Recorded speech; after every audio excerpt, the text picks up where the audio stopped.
Hello everyone, welcome to this channel Codeup. तो आज हम लोग समझने वाले हैं प्रोग्रामिंग पैराडाइम क्या होता है। बेसिकली आज हम स्टार्ट करने जा रहे हैं object oriented programming. Previous lecture के अंदर हम लोगों ने अपने जो चैप्टर था हमारा कंडीशनल स्टेटमेंट का, वो हमने मुकम्मल कर लिया था। अभी तक हमने 2 चैप्टर पढ़े हैं जिसमें हमने बेसिक प्रोग्रामिंग जो कि चैप्टर 1 था, जावा का इंट्रोडक्शन देखा था, जावा का कंपैरिजन किया था सी++ से, यानी कि जावा उन लैंग्वेज से डिफरेंस क्यों है। फिर हमने देखा था बेसिक टर्मिनोलॉजीज़ जिस तरह वेरिएबल, डाटा टाइप, लिटरल और टाइप कास्टिंग वगैरह। उसके बाद सेकंड चैप्टर के अंदर हम लोगों ने देखा था कंडीशनल स्टेटमेंट क्या होती है। उसके अंदर डीप डाइव हमने डिस्कस किया था कि हमारे पास सिलेक्शन स्टेटमेंट क्या होती है, अल्टरनेटिव एंड लूपिंग स्टेटमेंट क्या होती है। जिस तरह हमारे पास लूप्स होते हैं वो हमने प्रैक्टिकल करके देखे और उसके कुछ प्रोग्राम हमने देखे कि हम किस तरह से परफॉर्म कर सकते हैं और किस तरह से वो काम करते हैं। आज हम स्टार्ट करने जा रहे हैं ऑब्जेक्ट ओरिएंटेड प्रोग्रामिंग। अब आपने देखा होगा कि बहुत से लोग ऑब्जेक्ट ओरिएंटेड प्रोग्रामिंग जब पढ़ाते हैं तो वो स्टार्ट करते हैं क्लासेस, ऑब्जेक्ट और मेथड के ज़रिए। अब ये तो पता होना चाहिए कि ऑब्जेक्ट ओरिएंटेड प्रोग्रामिंग की नीड क्यों पड़ी। तो ऑब्जेक्ट ओरिएंटेड प्रोग्रामिंग की नीड क्यों पड़ी, हमें इस चीज़ का पता होना लाजमी है। इस चीज़ के लिए हम पढ़ेंगे प्रोग्रामिंग पैराडाइम। अब ये प्रोग्रामिंग पैराडाइम क्या होता है आज के लेक्चर में डिस्कस करने जा रहे हैं। तो फर्स्ट स्टार्ट करते हैं, what is a programming paradigm. एक बात आपने ध्यान में रखनी है, it is a way it is a way to solve any problem to solve any problem, या फिर आप बोल सकते हैं it is a approach to solve any problem. ठीक है, ये एक हमारे पास वे है, या फिर आप बोल सकते हैं एक अप्रोच है जो कि हम यूज़ करते हैं किसी भी प्रॉब्लम को सॉल्व करने के लिए। अब वो प्रॉब्लम किसकी मदद से सॉल्व होती है, कोई भी हम प्रोग्रामिंग प्रोग्रामिंग लैंग्वेज को यूज़ करते हैं और उसकी मदद से हम प्रॉब्लम को क्या करते हैं, सॉल्व करते हैं। तो ये चीज़ होती है प्रोग्रामिंग पैराडाइम। अब प्रोग्रामिंग पैराडाइम कितने किस्म के होते हैं उस चीज़ के बारे में डिस्कस करते हैं। तो व्हाट वाला पार्ट हमने डिस्कस कर लिया कि प्रोग्रामिंग पैराडाइम क्या होता है। अब यहाँ पे देखते हैं क्लासिफिकेशन, कि कितनी क्लासिफिकेशन के अंदर प्रोग्रामिंग पैराडाइम को हम कैटेगराइज करते हैं। तो फर्स्ट जो आपने याद रखना है वो हमारे पास होता है imperative programming paradigm. Imperative programming paradigm.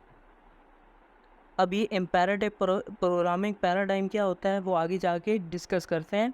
जो दूसरा मैं बताऊंगा, इन दोनों का डिफरेंस देखेंगे और कंपैरिजन करके देखेंगे कि हमारे पास कौन सा यूज़ होता है, किस कैटेगरी के अंदर कौन कौन से प्रोग्रामिंग पैराडाइम आता है। और इस तरह समझते समझते हमें पता चल जाएगा कि ऑब्जेक्ट ओरिएंटेड प्रोग्रामिंग पैराडाइम किसके अंदर आता है। तो बेसिकली ये दो ही होते हैं, एक हमारे पास इम्पेरेटिव जो मैंने आपको बता दिया, दूसरा जो हमारे पास होता है वो होता है डिक्लरेटिव डिक्लरेटिव प्रोग्रामिंग पैराडाइम। ठीक है, तो ये दो कैटेगरी होती हैं। जो भी आपसे पूछे प्रोग्रामिंग पैराडाइम क्या होता है, आपने बताना है कि ये एक स्टाइल होता है किसी भी प्रॉब्लम को सॉल्व करने का। अब वो किसकी मदद से होता है, कोई भी एक प्रोग्रामिंग लैंग्वेज आप चूज़ करते हैं। कितनी क्लासिफिकेशन होती है इसमें, कैटेगरी कितनी होती हैं, दो होती हैं, एक इम्पेरेटिव होता है और एक डिक्लरेटिव होता है। अब समझते हैं कि इन दोनों का डिफरेंस क्या होता है। हमारे पास एक तो ये है, एक ये है, इन दोनों का डिफरेंस क्या है। अब हम देखने जा रहे हैं इनका डिफरेंस। ठीक है, तो आगे चलते हैं, अब डिस्कस करते हैं इनका डिफरेंस।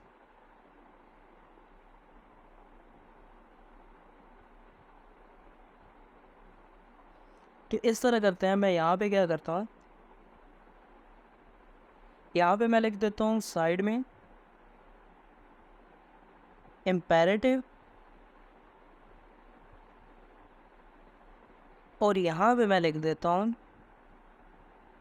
डिक्लरेटिव। ठीक है, यहाँ पे ये पॉइंट आते जाएंगे इसके, और यहाँ पे इम्पेरेटिव के पॉइंट्स आते जाएंगे। मैं यहाँ पे इस तरह करता हूँ, इसको थोड़ा सा आगे कर देता हूँ, और यहाँ पे एक और लाइन लगा के मैं यहाँ पे एट्रीब्यूट लिख देता हूँ। अब एट्रीब्यूट क्या है अभी मैं आपको बता देता हूँ।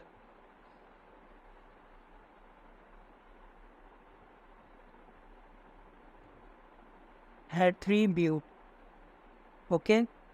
तो यहाँ पे क्या होगा, एट्रीब्यूट का मतलब क्या है, एक एट्रीब्यूट डिफाइन करेंगे और उसको कैटेगराइज करेंगे कि हमारे पास इम्पेरेटिव में कौन सा इम्पेरेटिव यूज़ करता है और डिक्लेरेटिव में ये कौन सा यूज़ करता है। तो इसलिए मैंने यहाँ पे एट्रीब्यूट लिखा है। और फर्स्ट एट्रीब्यूट हमारे पास क्या है, प्रोग्रामिंग स्टाइल। अब हमें ये पता होना चाहिए कि ये प्रोग्रामिंग स्टाइल हमारे पास इम्पेरेटिव कौन सा यूज़ करता है।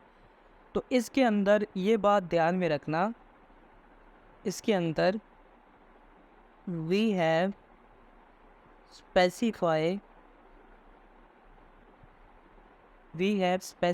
Step by step to solve a problem. किसी भी प्रॉब्लम को हम सॉल्व करते हैं तो हम स्टेप बाय स्टेप बताते हैं कि ये तुमने काम करना है।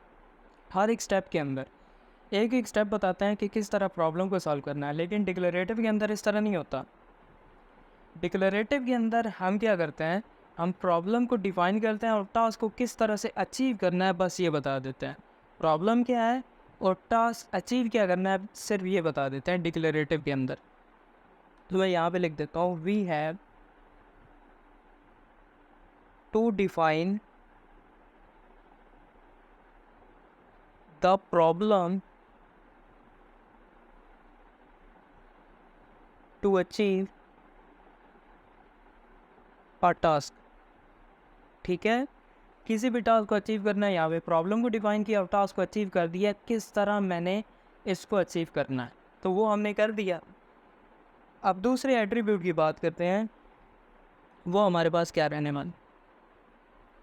ठीक है, तो जो हमारे पास सेकंड है वो होगा टास्क। अब भाई ये टास्क क्या चीज़ है, तो टास्क के अंदर आप लोगों ने ये याद रखना है, यूज़र इसके अंदर इम्पेरेटिव के अंदर यूज़र क्या करता है, डिसीजन देता है और क्या करता है, कमांड देता है कंपाइलर को। एक डिसीजन यूज़र ने लिया और उसने कमांड दी कंपाइलर को, ये टास्क सॉल्व कर दी। डिक्लेरेटिव के अंदर क्या होता है, कंपाइलर को अलाउ किया जाता है कि वो डिसीजन ले सके। ठीक है, इम्पेरेटिव के अंदर ये नहीं था। इम्पेरेटिव के अंदर यूज़र कह रहा है कंपाइलर को ये काम करो, लेकिन डिक्लेरेटिव के अंदर ये चीज़ है कि कंपाइलर खुद से डिसीजन ले सकता है। तो यहाँ पे ये पॉइंट भी मेंशन कर दो, user makes decision and command to the compiler. ठीक है, यूज़र एक डिसीजन देता है और कमांड देता है कंपाइलर को, ये टास्क आपने परफॉर्म करना है। डिक्लेरेटिव के अंदर क्या होता है, ये मैंने आपको पहले ही बता दिया, allow compiler allows compiler to make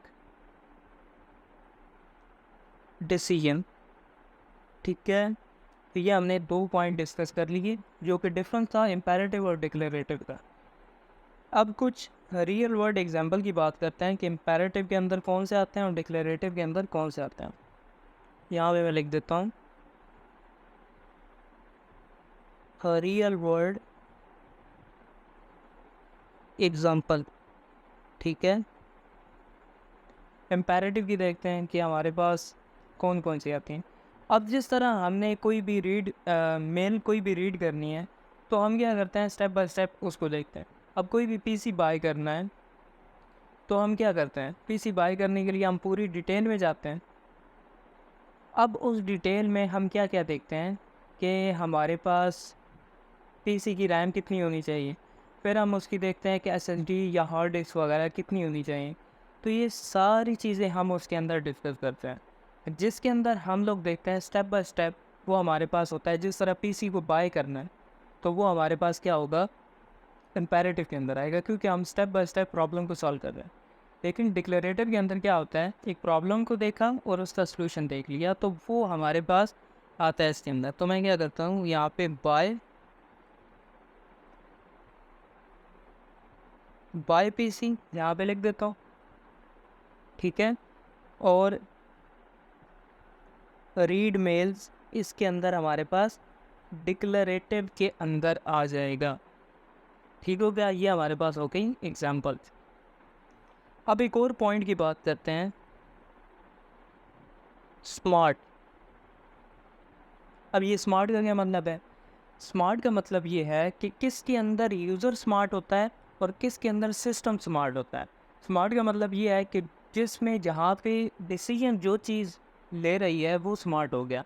अब इम्पेरेटिव के अंदर मैंने आपको बताया था यूज़र कमांड देता है कंपाइलर को, तो यूज़र कमांड दे रहा है, तो इस केस में हमारे पास यूज़र स्मार्ट होगा। तो यहाँ पे मेंशन कर दो,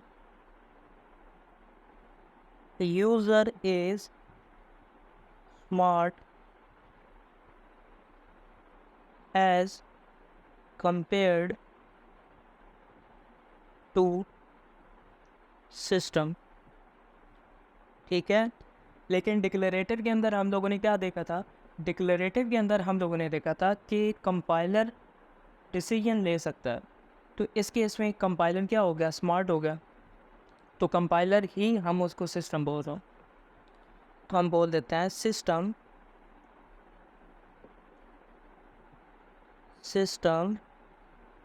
is more smart as compared to user, ठीक है। यहाँ पे इम्पेरेटिव के अंदर यूज़र स्मार्ट है और डिक्लेरेटिव के अंदर सिस्टम स्मार्ट है, क्योंकि जहाँ पे डिसीजन जो बंदा ले रहा है, जो चीज़ ले रही है वो स्मार्ट है। अब एक और पॉइंट की बात करते हैं, प्रोग्रामिंग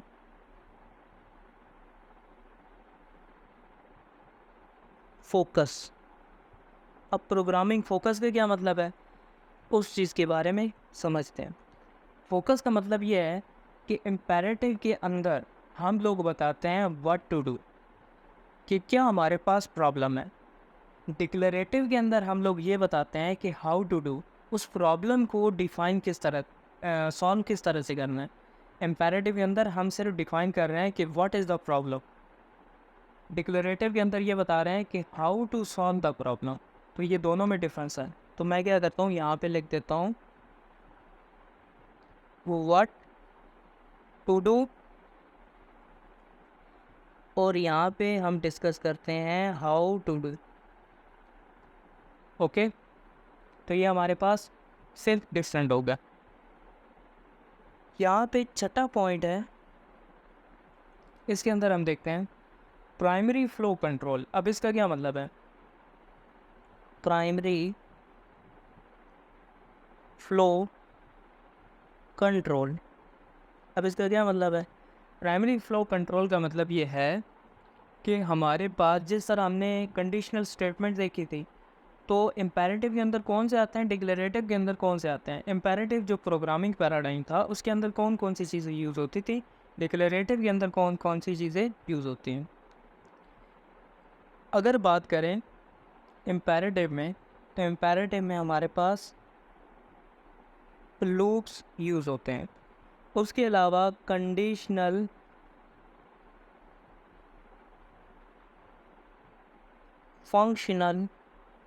फंक्शन एंड हमारे पास जिस तरह फंक्शन को हम मेथड्स भी बोल देते हैं वो हमारे पास यूज़ होते हैं, ठीक है।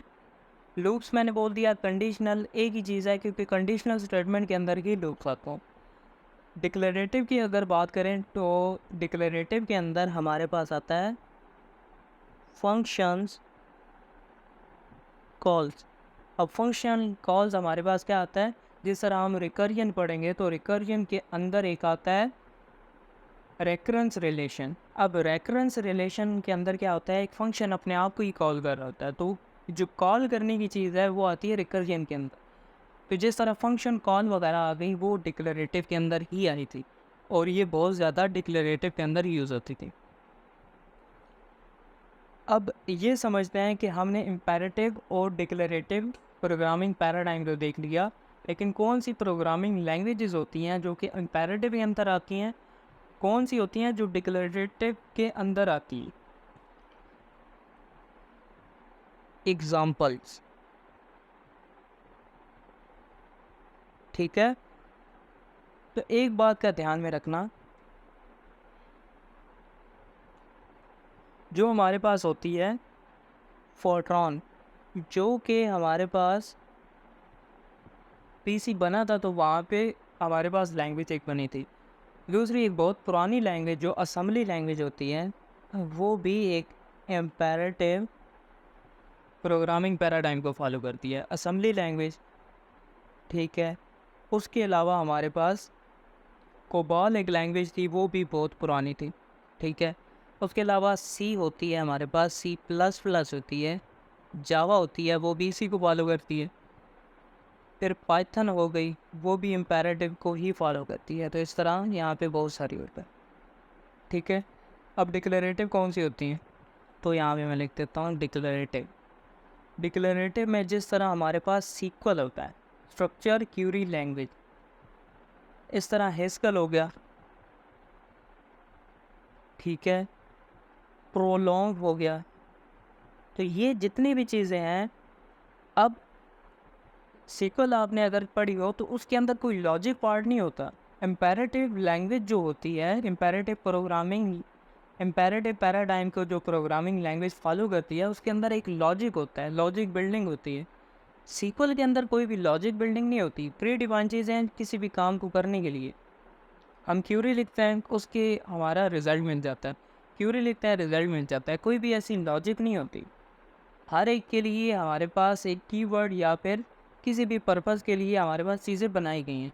कोई भी काम लॉजिक से वहाँ पे नहीं होता, जहाँ पर भी काम लॉजिक से होता है वो हमारे पास इम्पेरेटिव के अंदर ही आते हैं, ठीक हो गया।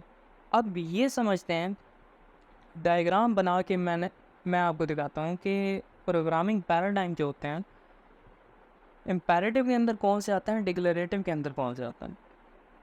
तो यहाँ पे मैं लिख देता हूँ डायग्राम ऑफ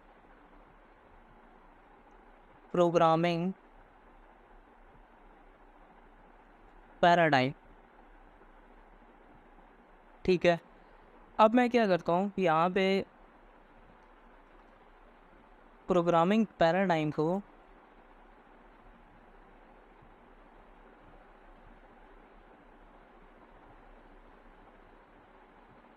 दो कैटेगरीज में डिवाइड करता हूँ। फर्स्ट में जो मेरे पास आ गया है वो है हमारे पास इम्पेरेटिव, और सेकंड में हमारे पास आ गया डिक्लेरेटिव।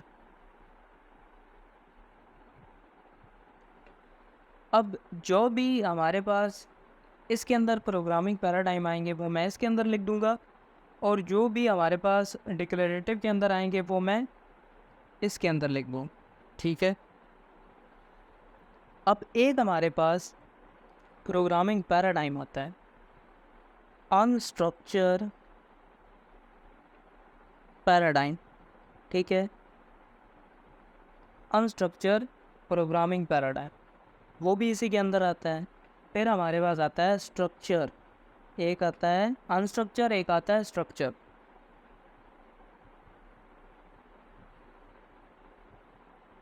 स्ट्रक्चर पैराडाइम, ठीक है, ये भी इसी के अंदर आ गया। एक और हमारे पास आता है procedural,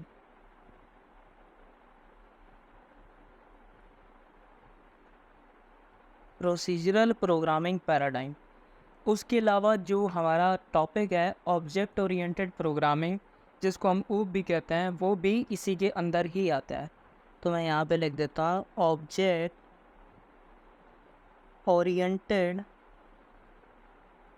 paradigm, object oriented programming paradigm, और यहाँ पे ETC लिख देता हूँ क्योंकि इसके अंदर और भी आते हैं, लेकिन इम्पोर्टेंट ये ही हमारे पास होते हैं। ठीक हो गया।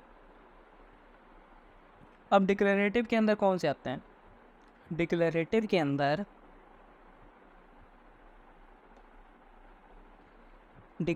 के अंदर जो फर्स्ट हमारे पास आता है वो आता है लॉजिक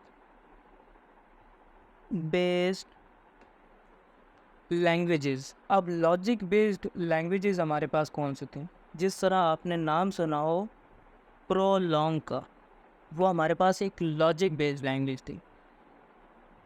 ज़्यादा डिटेल में जाने की ज़रूरत नहीं है, और मैं आपको बता भी नहीं रहा जो कि पुरानी हमारे पास थी, क्योंकि वो पुरानी हो चुकी हैं, वो आजकल इतनी यूज़ भी नहीं होती, उसके बारे में डिस्कस करना भी ज़रूरी नहीं है। मैं सिर्फ आपको बता रहा हूँ कौन कौन सी कैटेगरी के अंदर कौन सी हमारे पास प्रोग्रामिंग पैराडाइम आते हैं और कौन सी लैंग्वेजेस आती हैं। यहाँ पे अगर बात करें तो हमारे पास फंक्शनल लैंग्वेज हमारे पास आता है। अब फंक्शनल लैंग्वेज क्या होता है? जिस तरह हमारे पास हिस्कल थी, ठीक है, ये भी इसी के अंदर आता है। अब एक और इसके अंदर आता है हमारे पास, इसके अंदर आता है, एक आता है डोमेन स्पेसिफिक लैंग्वेज, ठीक है, वो इसके अंदर ही यहाँ पे पॉइंट आएगा, तो यहाँ पे आप लोग ऐड कर लेना, ठीक है। और भी बहुत सारे आते हैं, लेकिन मेन जो होते हैं हमारे पास यही होता है। अब डिस्कस करना बहुत ज़रूरी है इस चीज़ को। मैंने आपको बता दिया कौन कौन सी चीज़ें आती हैं, लेकिन मेन जो चीज़ है वो यहाँ पे लाई करती है। अब हम क्या करते हैं, अनस्ट्रक्चर और स्ट्रक्चर। अनस्ट्रक्चर का क्या मतलब है, स्ट्रक्चर के क्या मतलब है, इनका डिफरेंस हम समझने जा रहे हैं। तो आइए चलिए स्टार्ट करते हैं। तो यहाँ पे देखो, अनस्ट्रक्चर पैराडाइम, अनस्ट्रक्चर पैराडाइम क्या होता है उस चीज़ को समझते हैं।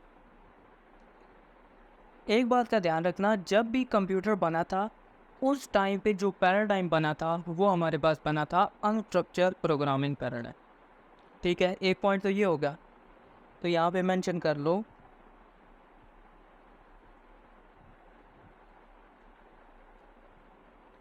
these are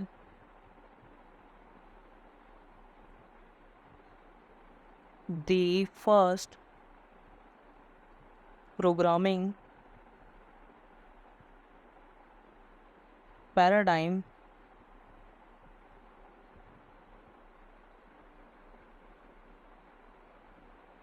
that was introduced at starting point of computers।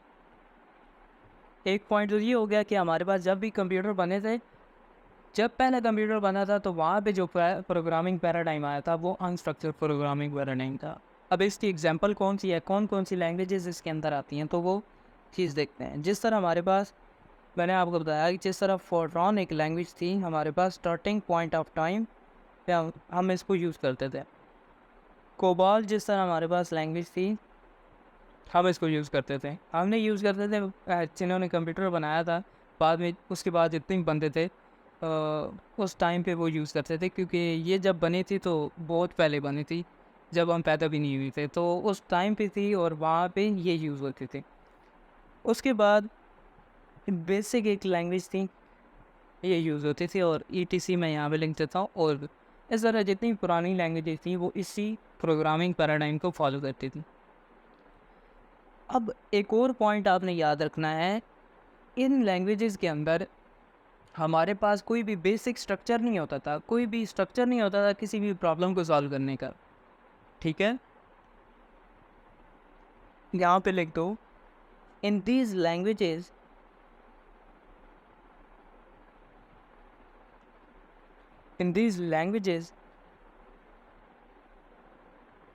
there are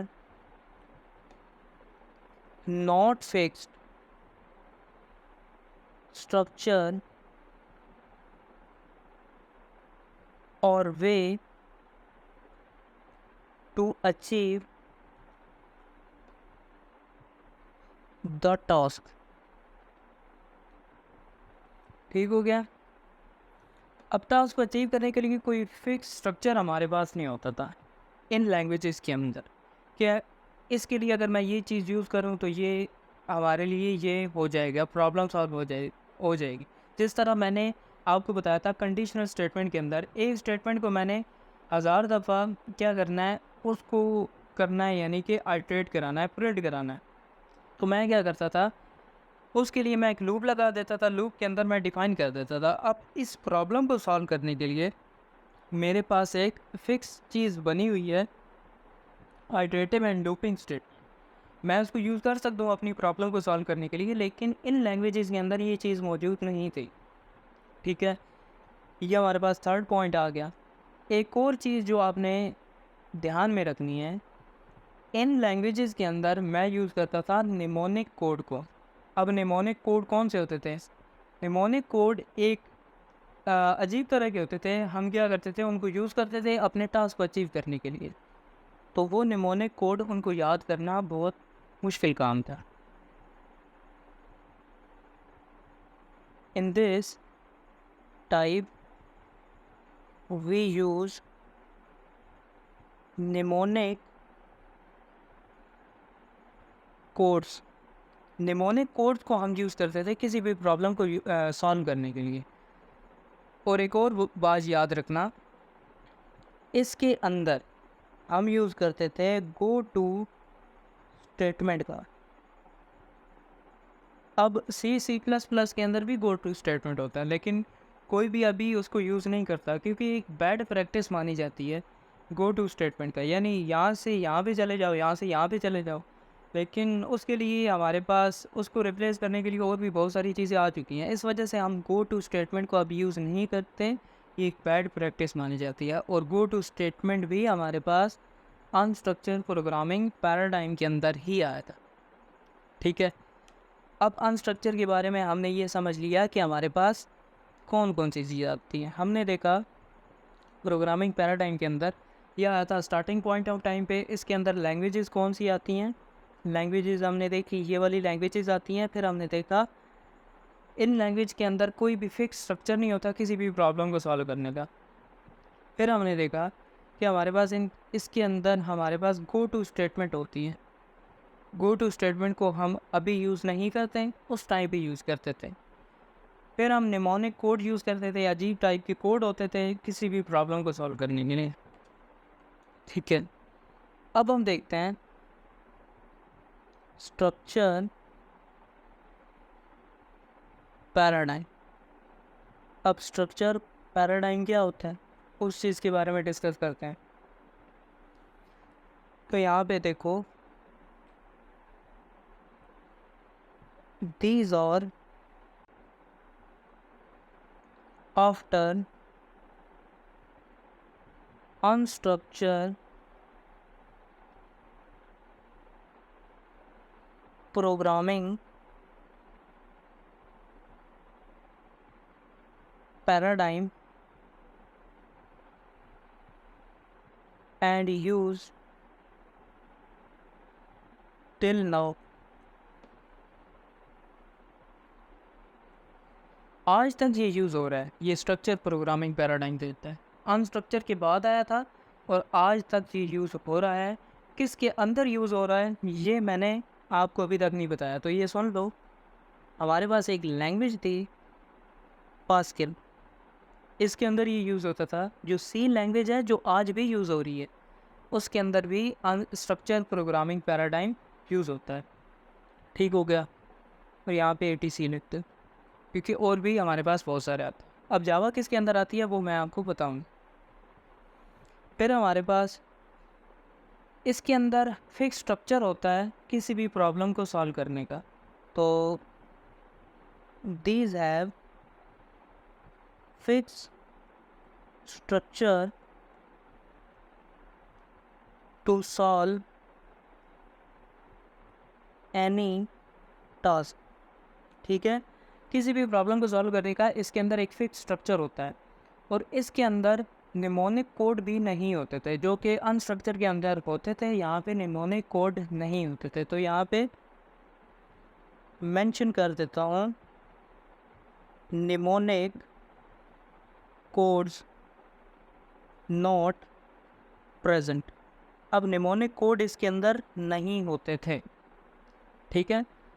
तो इस वजह से ये हमारे पास जो इसको समझना था वो आसान हो गया था। तो इस वजह से ये यूज़ करता था हाई लेवल सिंटैक्स को। अब जितनी भी लैंग्वेजेस हैं, जावा हो गई, सी प्लस प्लस हो गई, पाइथन हो गई, ये हमारे पास आती हैं हाई लेवल लैंग्वेज के अंदर। अब ये जो स्ट्रक्चर था ये हाई लेवल लैंग्वेज का सिंटैक्स यूज़ करता था, ठीक है। आगे जाके डिस्कस करते हैं कि हमारे पास जो इसके अंदर कौन कौन सी चीज़ें थी। फ़्लो, हमारे पास फ़्लो को कंट्रोल करने के लिए कौन कौन सी चीज़ें थी। जिस तरह आप अगर देखें, इफ़ भी इसके अंदर मौजूद था, उसके अलावा एल्स भी इसके अंदर मौजूद था, फॉर लूप जो कि कंडीशनल स्टेटमेंट के अंदर आता है वो भी इसी के अंदर मौजूद था, उसके अलावा वाइल लूप वो भी इसी के अंदर मौजूद था। और यहाँ पे ETC मैं यहाँ पे लिख देता हूँ। अब जितनी भी यहाँ पे कंडीशनल स्टेटमेंट थी वो इसके अंदर आ चुकी थी। अब हमारे पास इसको सीखना बहुत आसान था। अब हमारे पास जो कोड को रीडेबिलिटी वो भी इम्प्रूव हो गई थी, क्योंकि इसके अंदर निमोनिक कोड नहीं थे। लेकिन फिर भी इसके अंदर बहुत सारे इशू थे। इशू क्या थे? हमारे पास सिक्योरिटी का इसमें इशू था। यहाँ पे मैं लिख देता हूँ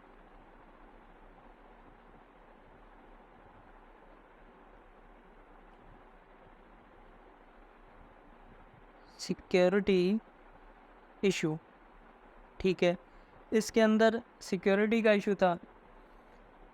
फिर वो लेस शेयरेबिलिटी भी इसके अंदर थी। थर्ड की बात करते हैं, इसके अंदर लेस कोड रीयूजेबिलिटी थी। अब जितना भी कोड था एक दफ़ा मैंने लिख दिया, अगर दोबारा उसको मैं यूज़ करना चाहता हूँ तो उसको कहते हैं रीयूजेबिलिटी। रीयूजेबिलिटी इसके अंदर बहुत ही कम थी, जो कि ऑब्जेक्ट ओरिएंटेड प्रोग्रामिंग में बहुत ज़्यादा होती है। इस टाइम पे हमारे पास आया था ऑब्जेक्ट ओरिएंटेड प्रोग्रामिंग पैराडाइम। अब आपको ये पता चल गया कि ऑब्जेक्ट ओरिएंटेड प्रोग्रामिंग की नीड क्यों पड़ी। मुझे सिक्योरिटी चाहिए थी, मुझे लेस शेयरेबिलिटी चाहिए थी। लेस शेयरेबिलिटी जो थी वो हमारे पास इसके अंदर स्ट्रक्चर के अंदर थी, लेकिन मुझे चाहिए थी शेयरेबिलिटी ज़्यादा, ठीक है। तो इसके अंदर लेस थी, मुझे ऑब्जेक्ट ओरिएंटेड प्रोग्रामिंग के अंदर ज़्यादा चाहिए थी शेयरेबिलिटी। फिर हमारे पास जो कोड रीयूजेबिलिटी थी वो बहुत कम थी स्ट्रक्चर के अंदर। मुझे क्या करना था, रीयूजेबिलिटी को अपना बहुत ज़्यादा करना था। तो इसके लिए मैंने ऑब्जेक्ट ओरिएंटेड प्रोग्रामिंग पैराडाइम को यूज़ करा। अब ऑब्जेक्ट ओरिएंटेड प्रोग्रामिंग क्या होती है उस चीज़ को समझते हैं। पहले तो ये समझते हैं कि ऊप, इसको हम ऊप भी बोलते हैं। फर्स्ट ओ का क्या मतलब है? ऑब्जेक्ट। ओ का क्या मतलब है? सेकंड ओ का ओरिएंटेड। पी का क्या मतलब है? प्रोग्रामिंग। ऑब्जेक्ट ओरिएंटेड प्रोग्रामिंग एक ऑब्जेक्ट पे बेस्ड एक लैंग्वेज, ठीक है। अब मैंने आपको बता दिया कि इसकी नीड क्यों पड़ी। ऑब्जेक्ट ओरिएंटेड प्रोग्रामिंग को कंटेन करता है ऑब्जेक्ट ओरिएंटेड प्रोग्रामिंग। अब इसके अंदर होता क्या है वो चीज़ हमने अभी समझनी है। सेकंड पॉइंट इसके अंदर देखो, in object oriented programming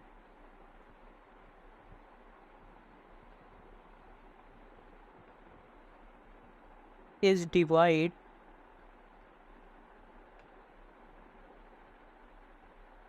into parts, ठीक है। इसके अंदर ऑब्जेक्ट ओरिएंटेड प्रोग्रामिंग के अंदर हमारा जो प्रोग्राम होता है वो पार्ट्स में डिवाइड होता है। उन पार्ट्स को मैं क्या कहता हूँ? ऑब्जेक्ट्स, हर एक ऑब्जेक्ट के अंदर डिवाइड होता है हमारा प्रोग्राम। यानी कि एक हमारा प्रोग्राम है वो छोटे छोटे टुकड़ों में डिवाइड होगा, और वो छोटे छोटे टुकड़े क्या होंगे, हमारे पास ऑब्जेक्ट्स होंगे। ठीक है। थर्ड हमारे पास जो आपने ध्यान में रखना है वो क्या होगा, in object oriented programming bottom up approach is use. कुछ लैंग्वेजेस होती हैं जो कि टॉप टू डाउन, और कुछ होती हैं बॉटम टू अप अप्रोच को फॉलो करती हैं, और ऑब्जेक्ट ओरिएंटेड जो है वो बॉटम टू अप अप्रोच को फॉलो करती है। इसके अंदर 4 पॉइंट आपने याद रखना है। Have a lots of access modifier,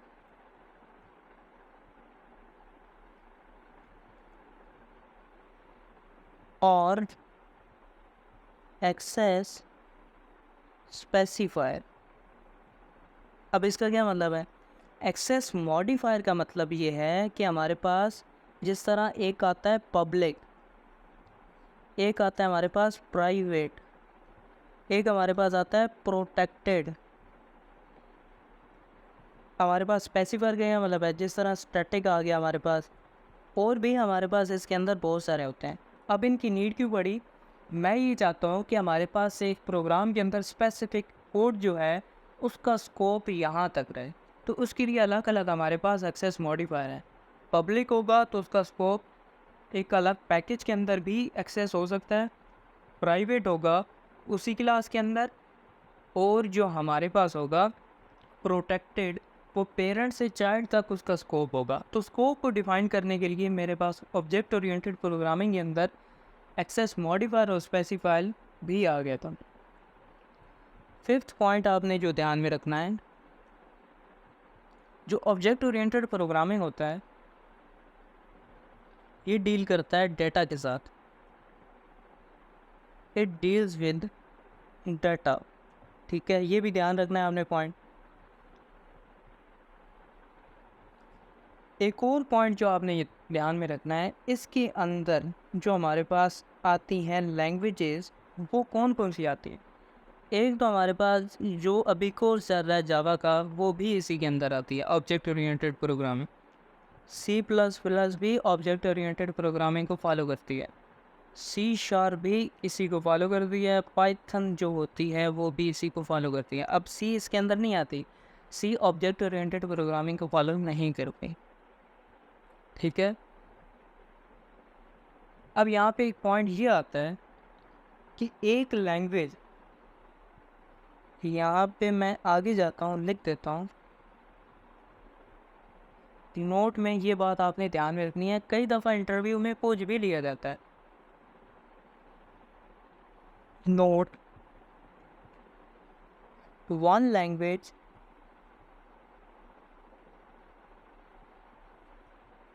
can use multiple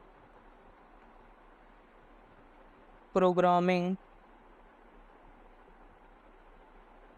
paradigm. अब इस तरह नहीं है कि एक प्रोग्रामिंग लैंग्वेज है वो किसी एक ही प्रोग्रामिंग पैराडाइम को फॉलो करेगी, दूसरी को वो नहीं कर सकती। एक लैंग्वेज मल्टीपल प्रोग्रामिंग पैराडाइम को फॉलो कर सकती है। जिस तरह अभी एक एग्जांपल है जावा स्क्रिप्ट, अब वो फंक्शनल प्रोग्रामिंग पैराडाइम को भी फॉलो करती है, और हमारे पास उसके अंदर 2-3 और भी होते हैं जो कि उसको वो फॉलो करती हैं। तो इस तरह हमारे पास ये एक एग्जांपल हो गई कि एक लैंग्वेज मल्टीपल प्रोग्रामिंग पैराडाइम को भी फॉलो करती है। यहाँ पे एक और क्वेश्चन भी आता है, एक और यहाँ पे क्वेश्चन भी आता है, what is difference between object oriented programming language and object based language. ये बहुत इंपॉर्टेंट क्वेश्चन है कि ऑब्जेक्ट ओरिएंटेड प्रोग्रामिंग लैंग्वेजेस में क्या डिफरेंस है और ऑब्जेक्ट बेस्ड प्रोग्रामिंग लैंग्वेजेस में ये इनमें डिफरेंस क्या है। तो आपने एक बात ध्यान रखनी है कि जिसके अंदर इनहेरिटेंस का कंसेप्ट ज़्यादा यूज़ होता है वो होता है ऑब्जेक्ट ओरिएंटेड प्रोग्रामिंग पैराडाइम, और जिसके अंदर इनहेरिटेंस का कंसेप्ट यूज़ नहीं होता वो हमारे पास होता है ऑब्जेक्ट बेस्ड लैंग्वेज। ठीक है, अब इसके अंदर ऑब्जेक्ट बेस्ड लैंग्वेज में या ऑब्जेक्ट ओरिएंटेड प्रोग्रामिंग में हमारे पास एग्जांपल कौन सी आती है। एक तो पॉइंट मैंने आपको ये बता दिया कि जिसमें इनहेरिटेंस, अब इनहेरिटेंस क्या होता है वो नेक्स्ट या उससे अगली क्लास में देख लेंगे, लेकिन ये याद रखना जिसमें इनहेरिटेंस का कंसेप्ट बहुत ज़्यादा यूज़ होता है वो हमारे पास ऑब्जेक्ट ओरिएंटेड प्रोग्रामिंग लैंग्वेजेस के अंदर आती है, और जिसके अंदर इनहेरिटेंस का कंसेप्ट नहीं यूज़ होता वो हमारे पास ऑब्जेक्ट बेस्ड लैंग्वेज के अंदर आता है। ये एक पॉइंट होगा। दूसरा पॉइंट आपने ये याद रखना है, ऑब्जेक्ट ओरिएंटेड प्रोग्रामिंग के अंदर इसकी एग्जांपल बता दें कौन सी आती है। तो जावा इसकी एक एग्जांपल है ऑब्जेक्ट ओरिएंटेड प्रोग्रामिंग। अब ये है कि ऑब्जेक्ट बेस्ड लैंग्वेज की हमारे पास एग्जांपल क्या होगी, ऑब्जेक्ट बेस्ड लैंग्वेज। ठीक है, तो ध्यान में रखना जावा स्क्रिप्ट। जब कोर्स को स्टार्ट किया था तो मैंने आपको बताया था टाइप्स ऑफ लैंग्वेजेस की हमारे पास कितनी किस्म की होती हैं। उसके अंदर हमने कैटेगराइज किया था कि हमारे पास कौन सी कैटेगरी के अंदर कौन सी लैंग्वेज हमारे पास आती है। एक हमने कैटेगरी देखी थी स्क्रिप्टिंग लैंग्वेजेस, उसके अंदर मैंने आपको बताया था जावा स्क्रिप्ट भी हमारे पास होती है। तो क्लाइंट साइड या फिर सर्वर साइड पे जहाँ पर भी हो हमारे पास जावा स्क्रिप्ट हमारे पास यूज़ होती है। तो जावा स्क्रिप्ट एक ऐसी लैंग्वेज है जो कि हमारे पास ऑब्जेक्ट बेस्ड है और इसके अंदर इनहेरिटेंस का कंसेप्ट यूज़ नहीं होता। इसके अंदर एक कंसेप्ट होता है प्रोटोटाइप का। अब प्रोटोटाइप हम डिस्कस नहीं करने वाले क्योंकि ये जावा स्क्रिप्ट का एक टॉपिक है, लेकिन फ़िलहाल आपको ये बताना था कि ऑब्जेक्ट ओरिएंटेड प्रोग्रामिंग लैंग्वेजेस और ऑब्जेक्ट बेस्ड प्रोग्रामिंग लैंग्वेज में डिफरेंस क्या है, कौन सी लैंग्वेज इसके अंदर आती है और कौन सी लैंग्वेज इसके अंदर नहीं आती।